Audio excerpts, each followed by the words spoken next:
5 বছৰ মোৰ হাতত শাসন দি চাওকচোন 5 বছৰ তাৰপিছত কেনেকৈ ইয়াত বাংলাদেশী থাকে মই দেখাম NRC কমপ্লিট কৰিম সীমান্ত সিল কৰিম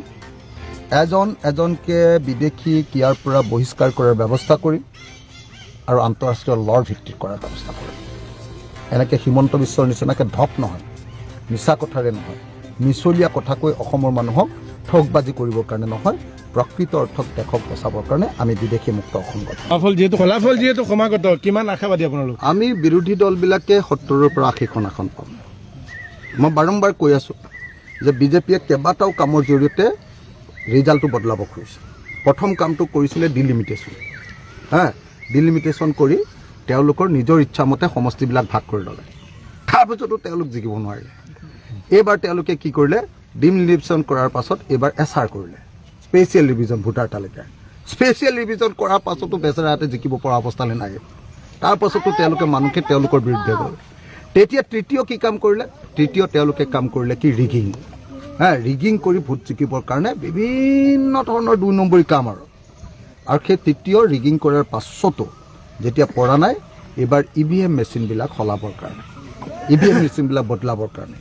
EVM মেচিন টেম্পাৰেট কৰিবৰ কাৰণে এতিয়া বিভিন্ন ধৰণৰ চাল চতুৰি কৰি আছে কিন্তু নোৱাৰে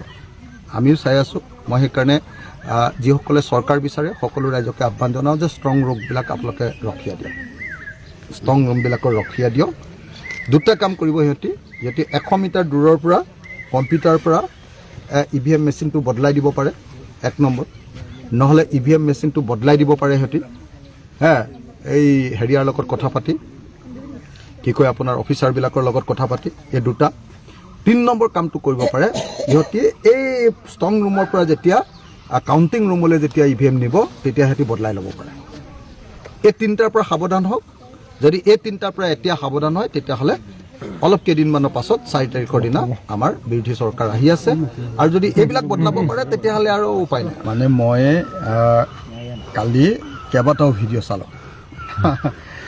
এটা ভিডিঅ' 2016 চনৰ সেইটো অমিত শ্বাহে কৈছিলে যে আমাক শাসন দিয়ক আমি চিন চিন কৰকে এনেকৈ কয় নহয় কি কয় চুন চুন কৰকে তো ঘুচপেটিয়াকো আসাম সে নিকাল দেंगे আকৌ 2011 চনৰ এটা ভিডিঅ' চালোঁ মই আজি আমাৰ ফেচবুক পেজত মই দি দিম আপোনালোকক সেই 2021 চনৰ 16 চনত ক'লে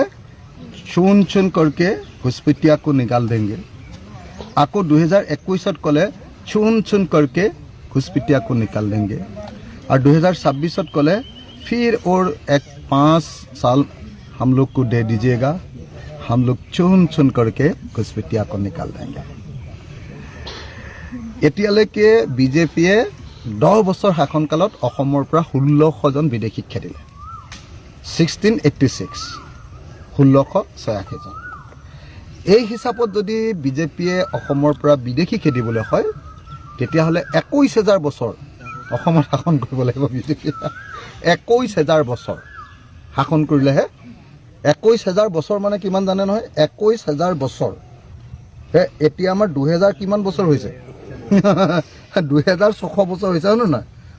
এতিয়া আমাৰ এতিয়া 26 বছৰ 2026 বছৰ হৈছে বিজেপিক আমি বিদেশী খেদিবলৈ অসমৰ পৰা 21000 বছৰ দিব লাগিব হিমন্ত বিশ্ব শৰ্মাৰ টেকনিকটো নিঞ্জা টেকনিক আপোনালোকে দেখিলেই যে বিদেশী খেদিয়ে বোলে আন্ধাৰত মানুহ কেইটামান ধৰি নিয়ে য'ত বোলে BDR নাথাকে মানে বাংলাদেশ বৰ্ডাৰ ফ'ৰ্চ নাথাকে তাত বোলে ঠেলা মাৰি দিয়ে ঠেলা মাৰি দি বাংলাদেশৰ পিনে যায় আকৌ ঘূৰি আহে বোলে আকৌ ঠেলা মাৰি দিয়ে এইটো বোলে বিজেপি চৰকাৰৰ বাংলাদেশী খেদাৰ নিঞ্জা টেকনিক এই ঘটনা শুনাৰ পাছত অসমৰ মানুহে এতিয়া বিশ্বাস কৰিব লাগিব আৰু বিশ্বাস নকৰিলে আকৌ ইয়াতে মিয়াই শাসন কৰিব এই কথা ঘোষণা কৰাৰ পাছত এতিয়া অসমীয়া মানে বিশ্বাস কৰিব লাগিব যে অনন্তকাল অসমৰ মুখ্যমন্ত্ৰী হিচাপে হিমন্ত বিশ্ব শৰ্মাক অসমত ৰাজত্ব কৰিবলৈ দিব লাগিব তেওঁতো কিমান বছৰ জীয়াই থাকিব আপোনালোকে ভাবক কিন্তু তেওঁলোকক দিব লাগিব আমি 21000 বছৰ 21000 বছৰ মানে তেওঁ ল'ৰা ছোৱালীক দিব লাগিব তেওঁ ল'ৰা ছোৱালীক দিব লাগিব তাৰপিছত তেওঁলোকৰ নাতিনীয়েকক দিব লাগিব পৰিণাতিক দিব লাগিব তাৰ পাছৰবিলাকক কি বুলি কয় নাজানো আৰু তেনেকৈ 21,000 বছৰ যেতিয়া দিম আমি হিমন্ত বিশ্ব শৰ্মা আৰু বিজেপিক, তেতিয়াহে আমাৰ অসম বিদেশী মুক্ত হ'ব। গতিকে এইটোৰ পৰা প্ৰমাণিত হয় যে বিজেপিয়ে সঁচাকৈ বিদেশী খেদিবৰ কাৰণে কোনো পৰিকল্পনাই কৰা নাই। আচলতে বিজেপিৰ এইবিলাক চব বকবাছ।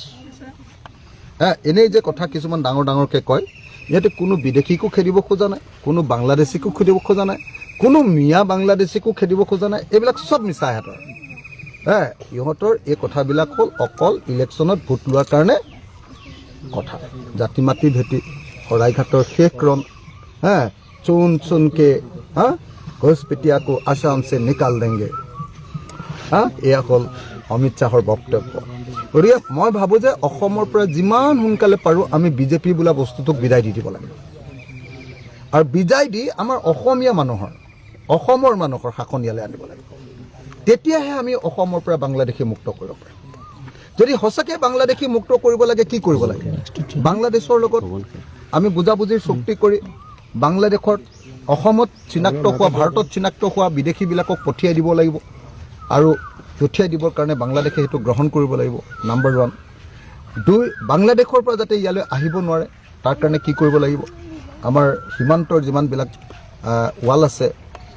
ফেঞ্চিং আছে, সেইটো কমপ্লিট কৰিব লাগিব। এতিয়াও কৰিমগঞ্জত বহুত কিলোমিটাৰ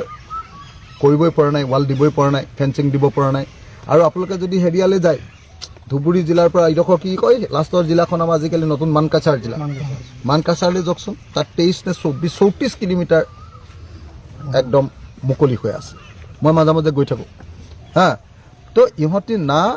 বিদেশী খেদিবৰ কাৰণে কিবা NRCখন কমপ্লিট কৰিলে, NRCৰ জৰিয়তে বিদেশীবিলাকক চিনাক্তকৰণ কৰিলে, না বিদেশীক ইয়াৰ পৰা খেদিবৰ কাৰণে ইহঁতি ভালকৈ কোৰ্টখনৰ ব্যৱস্থা কৰিলে, ভালকৈ সেইটোও নকৰিলে, কোৰ্টখনো মাৰি পেলালে, NRCখনো মাৰি পেলালে, যিমানবিলাক সীমান্তৰ কাটাতাৰৰ বেৰ আছিলে সেইবিলাকো কমপ্লিট নকৰিলে। আৰু সেইকাৰণে এতিয়া হিমন্ত বিশ্ব শৰ্মাই সপোনত ভাবি ভাবি এটা নতুন নিন্দা টেকনিক উলিয়ালে বিদেশী খেদিবলৈ, যে মিয়া মানুহক ধৰিব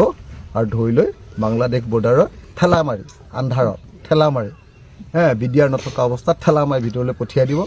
আৰু মাজে মাজে আকৌ ঘূৰি আহিব, আকৌ ঠেলা মাৰি দিব, আকৌ ঘূৰি আহিব, আকৌ ঠেলা মাৰি দিব। এইটো হ'ল হিমন্ত বিশ্ব শৰ্মাৰ বিদেশী খেদাৰ টেকনিক, ষ্ট্ৰেটেজি। গতিকে এই মানে সেইকাৰণে মই কওঁ যে এই বিজেপি চৰকাৰৰ দিনত বিদেশী নাযায়, বিজেপি চৰকাৰৰ দিনত বিদেশী নাযায়, এই কথাটো স্পষ্ট থাকক।